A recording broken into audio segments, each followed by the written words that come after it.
हर खबर पर होगी आपकी पकड़। डाउनलोड कीजिए ABP live app. Nitish Kumar ji ने बहुत योगदान दे चुके हैं वो, अब उनके घर जाने का समय आ गया है। मुद्दों को डाइवर्ट करने के लिए हिंदू मुसलमान की बात करनी है, मंदिर मस्जिद की बात करनी है, लेकिन रोजगार, खाद, बीज, बिजली, पानी इसकी बात नहीं करनी है। बिहार के मतदाताओं ने बहुत पहले स्पष्ट कर दिया था कि अब वो बदलाव चाहते हैं। 40 साल पुरानी बातों को याद दिलाकर, मतलब आप वर्तमान में अपनी जवाबदेही तय नहीं करना चाहते हो, सिर्फ कुर्सी बचाने के लिए लगातार दल बदलते रहे, मुख्यमंत्री बने किसी कीमत पर भी, ये कब तक स्वीकार होगा लोगों को? बड़ी जिम्मेदारी के साथ जिन बातों को हमने रखा है उनको हर हालत में पूरा करेंगे। राजस्थान के पूर्व उप मुख्यमंत्री सचिन पायलट मेरे साथ हैं, जो कांग्रेस महागठबंधन के लिए प्रचार करने बिहार आए हैं। सचिन जी, युवा चेहरा है आप। इस बार बिहार में युवा वोटर बड़े निर्णायक स्थिति में है और मुद्दा भी जो है वो युवाओं और रोजगार के इर्द गिर्द घूम रहा है। आप क्या संदेश देने आए? देश के लोगों ने, बिहार के मतदाताओं ने बहुत पहले स्पष्ट कर दिया था कि अब वो बदलाव चाहते हैं। नीतीश कुमार जी ने बहुत योगदान दे चुके हैं वो, अब उनके घर जाने का समय आ गया है। वो थक चुके हैं, बौखलाहट में नाना प्रकार की बातें कर रहे हैं, लेकिन बिहार के लोगों ने महागठबंधन को पसंद किया, हमारे मुद्दों को पसंद किया, हमारी घोषणाओं को पसंद किया और नेतृत्व को पसंद किया। जो रैलीज में रिस्पांस है, जो भीड़ है, वो सबके सामने है। देखिए, प्रत्यक्ष को प्रमाण की जरूरत नहीं होती है। बिहार में बदलाव आना तय है। अब उसको डिरेल करने के लिए आप कभी धर्म की बात करो, कभी पाकिस्तान की बात करो, उसका कोई मतलब नहीं है।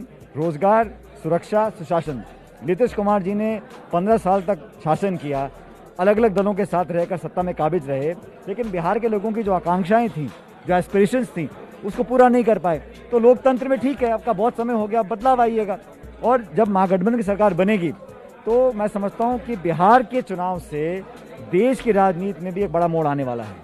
पहले फेज का चुनाव हो चुका है, क्या फीडबैक है आप लोगों के खेमे में? भाई, सभी क्लेम करते हैं, जो मुझे बताया सब साथियों ने, कि उम्मीद से ज़्यादा मतदान हमारे पक्ष में हुआ है। और जब 10 तारीख को परिणाम आएंगे, आप देखिएगा लगातार हमारी लीड बढ़ रही है और उम्मीद से ज़्यादा सीट लेकर हम सरकार बनाएंगे। मुख्यमंत्री के जो चेहरा है आप लोगों के, तेजस्वी यादव, उन्हें प्रधानमंत्री नरेंद्र मोदी ने जंगल राज का युवराज कहा है, क्या जवाब है? देखिए, राज किसने किया? 6-7 साल से तो एनडीए राज करी दिल्ली में, 15 साल से नीतीश कुमार जी यहाँ राज कर रहे हैं। तेजस्वी ने कहाँ राज किया है? लेकिन 40 साल पुरानी बातों को याद दिलाकर, मतलब आप वर्तमान में अपनी जवाबदेही तय नहीं करना चाहते हो। आपने 5 साल में जो आपका व्हाइट पेपर है, जो आपने किया नहीं किया, कितने कारखाने लगे, कितना निवेश हुआ, कितने रोजगार मिले, पलायन हो रहा है बिहार से। बिहार के लोगों को जो उम्मीद सरकार से थी वो धराशायी हो गई। लाखों लोग पैदल चले हजारों किलोमीटर तक भूखे प्यासे, वो आज जवाब नहीं मांगेंगे क्या? तो सुशासन होता है कि आप आत्मीयता से, विनम्रता से लोगों का साथ रखें, लेकिन सिर्फ कुर्सी बचाने के लिए लगातार दल बदलते रहें और मुख्यमंत्री बने किसी कीमत पर भी, ये कब तक स्वीकार होगा लोगों को? एक सवाल बिहार चुनाव पर आखिरी में, आप पूर्व उप मुख्यमंत्री रह चुके हैं, आप लोगों का जो वादा है इस चुनाव में, पहली कैबिनेट में 10 लाख सरकारी नौकरी, आप मुझे बताइए सर, क्या ये संभव है कि पहली कैबिनेट में 10 लाख सरकारी नौकरी दिया जा सके? ऐसा पहले कभी हुआ नहीं। हमारे बीजेपी के लोग जेडीयू बोलते थे, अब वो 19 लाख की बात कर रहे हैं। तो ये प्रतिस्पर्धा नहीं है भाई, ये जो बैकलॉग है, यहाँ जो पेंडिंग वैकेंसीज हैं, जानबूझ के उनको टाला गया। जो इच्छा शक्ति अगर होती है, सब काम संभव है और हम लोग ने जो बोला है वो करके दिखाएंगे। और मैं समझता हूँ बहुत गंभीरता से, बड़ी जिम्मेदारी के साथ जिन बातों को हमने रखा है उनको हर हालत में पूरा करेंगे और जनता को लगेगा कि सरकार उनकी सरकार है। आखिरी में एक राष्ट्रीय सवाल, बीजेपी के राष्ट्रीय अध्यक्ष जेपी नड्डा ने हमला किया है कांग्रेस के पूर्व अध्यक्ष राहुल गांधी पर, और उन्होंने हवाला दिया है पाकिस्तान की संसद में। एक पाकिस्तान के नेता ने कहा कि जनरल बाजवा के पैर कांपने लगे थे अभिनंदन की रिहाई के वक्त में, जब ये कहा गया था कि भारत हमला कर देगा। अब उसके हवाले से बीजेपी के अध्यक्ष कह रहे हैं राहुल गांधी को कि आप सुन लीजिए, क्योंकि आपको अपनी सरकार पर भरोसा नहीं है, पाकिस्तान की बात सुनिए। पाकिस्तान का कोई जनरल, कोई नेता क्या बोल रहा है, नहीं बोल रहा, उससे यहाँ मोतिहारी, मुजफ्फरपुर, पटना में क्या लेना देना है भाई? आप यहाँ की बात करो ना, यहाँ के एमएसपी क्या है, यहाँ पे किसान क्या कर रहा है। मुद्दों को डाइवर्ट करने के लिए चीन, पाकिस्तान, तिब्बत, श्रीलंका की बात करनी है, हिंदू मुसलमान की बात करनी है, मंदिर मस्जिद की बात करनी है, लेकिन रोजगार, खाद, बीज, बिजली, पानी इसकी बात नहीं करनी है।